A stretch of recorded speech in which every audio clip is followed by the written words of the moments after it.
नमस्कार. कधी विचार केलाय का की एखादी नवीन भाषा शिकायची म्हणजे सुरुवात नक्की कुठून करायची? हा प्रश्न खूप मोठा वाटतो नाही का? तर आज आपण पाहणार आहोत की या मोठ्या आव्हानाला सोप्या सोप्या पायऱ्यांमध्ये कसं मोडायचं. खरं तर नवी भाषा शिकणं म्हणजे एका मोठ्या भिंतीसमोर उभं राहण्यासारखं आहे. शब्दांची, व्याकरणाची, सगळीकडे नियमच नियम. कुठून सुरुवात करावी हेच कळत नाही. पण विचार करा, याचं उत्तर एखादं जाडजूड पुस्तकात नाही, तर एका अगदी साध्या पण हुशारीनं बनवलेल्या लिस्टमध्ये असेल तर? आज आपण अशाच एका टूलबद्दल बोलणार आहोत, जे म्हणतं की सगळं काही एकदम शिकायची गरज नाही, फक्त महत्त्वाच्या गोष्टींवर लक्ष द्या. चला मग बघूया आपला केस स्टडी. हे एक असं डॉक्युमेंट आहे जे खास मुलांसाठी बनवलंय. इंग्रजीमधली रोजच्या वापरातली पहिली 200 वाक्य शिकवण्यासाठी.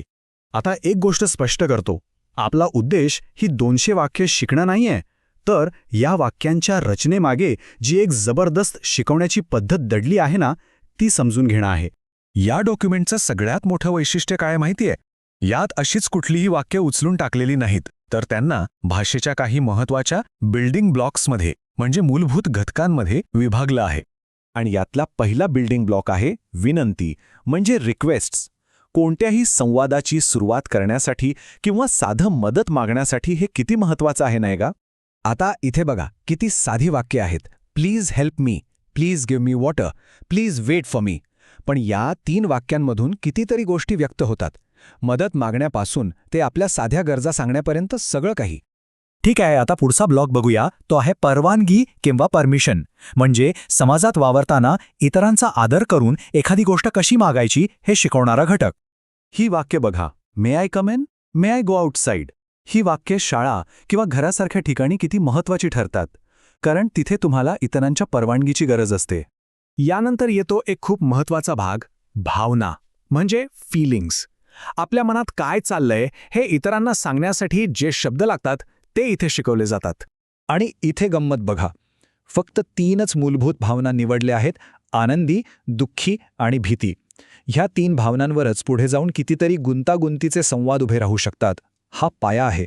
आता हे डॉक्युमेंट मुलांसाठी आहे म्हटल्यावर वर्ग किंवा क्लासरूम ही कॅटेगरी तर असणारच. शाळेच्या वातावरणात लागणारी खास भाषा इथे दिली आहे. Open your book, close the door, listen carefully. या अशा सूचना आहेत ज्या थेट कृतीशी जोडलेल्या आहेत.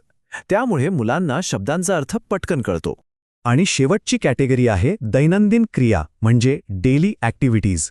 यामुळे शिकणाऱ्याला आपल्या स्वतःच्या आयुष्याबद्दल, रोजच्या सवयींबद्दल बोलता येतं. बघा, मी लवकर उठतो, मी दात घासतो. यामुळे काय होतं, ती नवीन भाषा काहीतरी परकी न राहता थेट त्यांच्या वैयक्तिक आयुष्याचा भाग बनते. ठीक आहे, तर आपण या सगळ्या कॅटेगरीज पाहिल्या.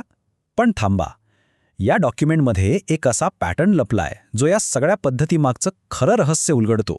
हे बघा, डॉक्युमेंटमध्ये स्पष्ट लिहिलंय की रोजच्या सरावासाठी 200 वाक्य आहेत.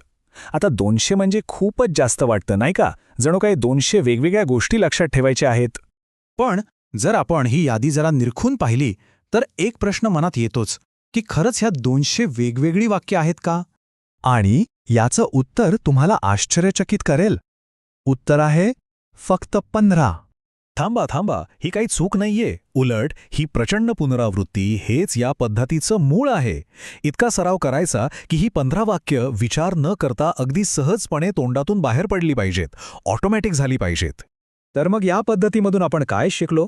की कसं एका मोठ्या, अवघड दिसणाऱ्या गोष्टीला छोट्या छोट्या, पुन्हा पुन्हा करता येण्यासारख्या भागांमध्ये विभागून सोपं करायचं. ही पद्धत आपल्याला एक खूप मोठं तत्त्व शिकवते. पहिलं म्हणजे सगळ्यात महत्त्वाच्या गोष्टींपासून सुरुवात करा. दुसरं, माहितीला तिच्या कामानुसार गटांमध्ये वाटा.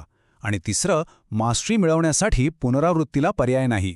थोडक्यात काय, तर मोठ्या गोष्टींवर मात करायची असेल तर सुरुवात साधेपणानेच करावी लागते. आणि मग जाता जाता एक विचार मनात येतो की जी गोष्ट आपल्याला शिकायची आहे त्यातले असे कोणते महत्त्वाचे बिल्डिंग ब्लॉक्स आहेत. आपल्या आयुष्यातलं एखादं मोठं आव्हान अशाच फक्त काही सोप्या पायऱ्यांवर लक्ष केंद्रित करून हाताळता येईल का?